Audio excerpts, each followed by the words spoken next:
Prince Aminu was a humble and gentle prince from a northern kingdom. He was due to marry the arrogant princess of a neighboring kingdom.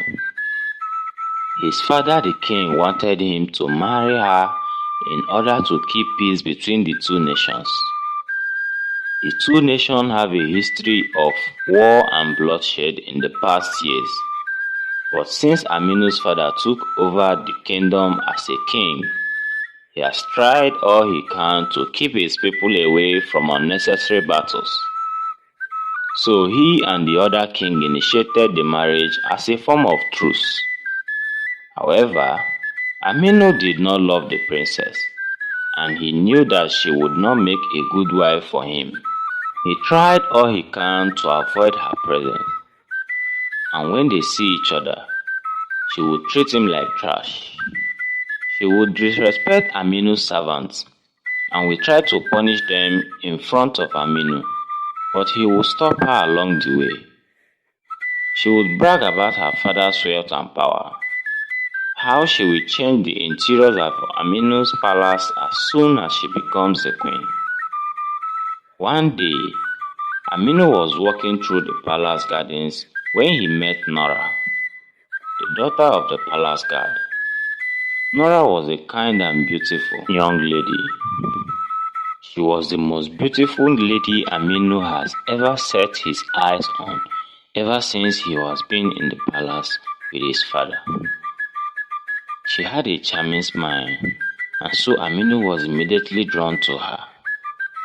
He approached her and they began talking and spending time together.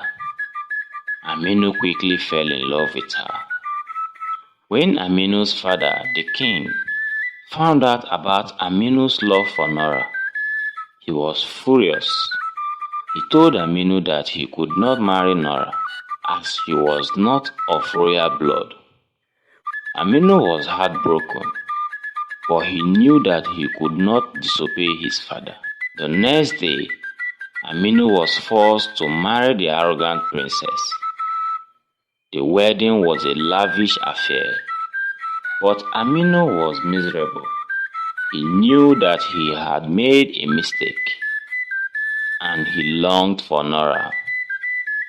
A few weeks after the wedding, Aminu snuck out of the palace to visit Nora. They spent the day together, talking and laughing. Aminu told Nora that he loved her, and she told him that he loved him too. When Aminu returned to the palace, he was caught by his father. The king was furious, and he banished Aminu from the kingdom. Aminu was heartbroken, but he knew that he had to leave. Aminu traveled to Nora's village, and they were married in a small ceremony. They lived happily ever after, and they never forgot the day Aminu chose love over duty. The king was not happy with Aminu's decision, but he eventually came to accept it. He realized that Aminu was happier with Nora, and he knew that they would make a good life together. The princess was also not happy with Aminu's decision. She had always wanted to be a queen, and she was furious that Aminu had chosen Nora over her. However, she eventually realized that she could not force Aminu to love her. She accepted his decision, and she moved on with her life. Aminu and Nora lived happily ever after. They had so many children, and they ruled their kingdom wisely and justly. They were a symbol of love and hope, and their story is still told today.